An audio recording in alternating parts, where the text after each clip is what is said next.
All right, CBS News Chief White House correspondent Major Garrett joins us now. Major, good to see you. Great to be with you. All right, Press Secretary Sarah Sanders tweeted Thursday, quote, President Trump asked John Bolton to invite President Putin to Washington in the fall, and those discussions are already underway. What's the latest on this?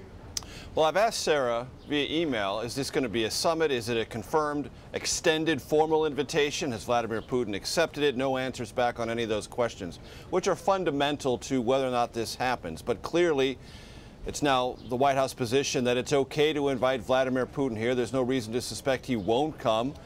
And it's obvious that if he does come, let's say late September or sometime in October, just think of the optics. The Russians meddled in the 2016 election, established fact now accepted by the president, though somewhat reluctantly in tortured language this week.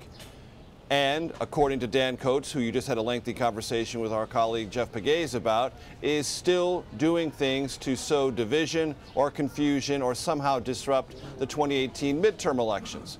Well, whatever this administration thinks about that hostile act, having Vladimir Putin here in Washington weeks before that self-same election would send, to put it mildly, mixed signals about the degree to which this government is angered or upset or offended by that Russian meddling in the midterm elections.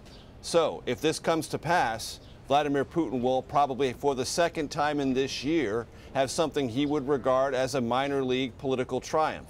Coming to America, being welcomed by President Trump, even though those in the Trump administration, nominated by the president, confirmed by a Republican Senate, assert the Russians are still trying to undermine basic democratic institutions in the United States in a midterm election.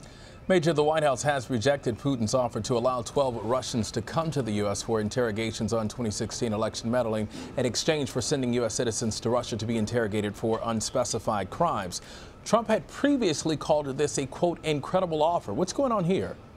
Well, it's part of a concerted effort to have this president either reverse or nullify words he spoke at that press conference or impressions that he left behind. And this issue, he did both. He spoke words, incredible offer, interesting, and the impression he left behind was that he was distinctly interested in this quid pro quo that Putin offered.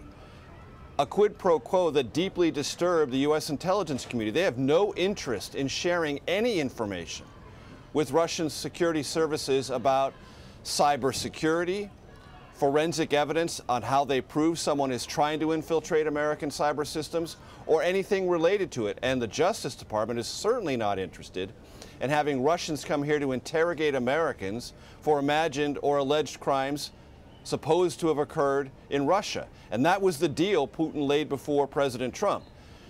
I reported Monday night on the CBS Evening News that there was already a concerted effort among voices outside and within the administration to get the president to quash any sense that this might happen.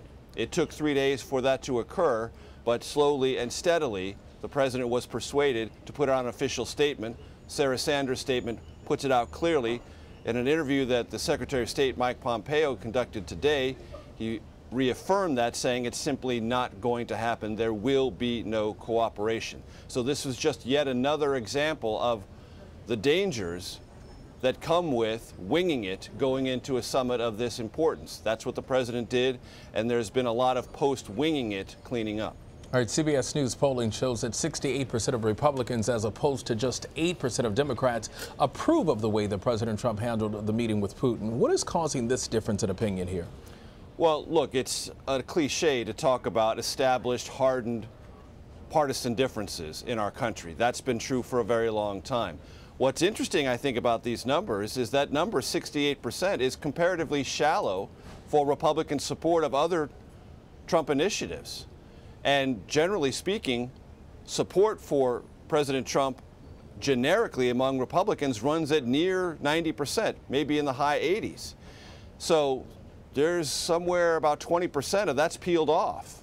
That's unusual. I can't think of another issue in the recent history of the Trump administration in which Republicans have been, now 68% isn't ambiguous, but it is not nearly as supportive, consistently supportive as Republicans have been. On the Democratic side, numbers of support for President Trump have been in the high single digits on almost every single issue for many, many months. That's a static impression. That's a static number. It's not really different. But to have Republicans not as enthusiastic about President Trump as they have been on other issues, I think is worth noting. All right, a final question for you, Major. Trump signed the pledge for American workers Thursday to bolster job training and opportunities for 3.8 million students and workers. How does the White House claim this executive order will achieve this? Well, they assert, and the president spoke about this at great length today, that there was a conversation that the administration initiated with the private sector, a lot of major companies, to say, what are you prepared to do? What can you do in terms of either creating more entry-level positions, more apprenticeship positions, more training opportunities for those in the workforce who have yet to find suitable employment or who will soon be in the workforce pipeline. President Trump said, well, we thought we could maybe get commitments to 500,000 apprenticeships or jobs over the next 5 years. They're approaching commitments, public commitments made here at the White House of 4 million, maybe 5 million. If those all come through, well, those are real opportunities for those either soon to be in the workforce or still haven't found a suitable job. And if it all works, there were a lot of pledges today. This is a sort of a press release type moment. A lot of corporations bathed in the president's, or basked rather, in the president's praise today. But if it comes to pass, it will be a significant effort to reach down into those sectors rather of the labor market that even in a substantially well-performing economy have yet to find employment. They might find the means by which to either get the training, the apprenticeship, or the actual job to get them in the labor force. All right, Major Garrett at the White House. Major, thank you. Sure.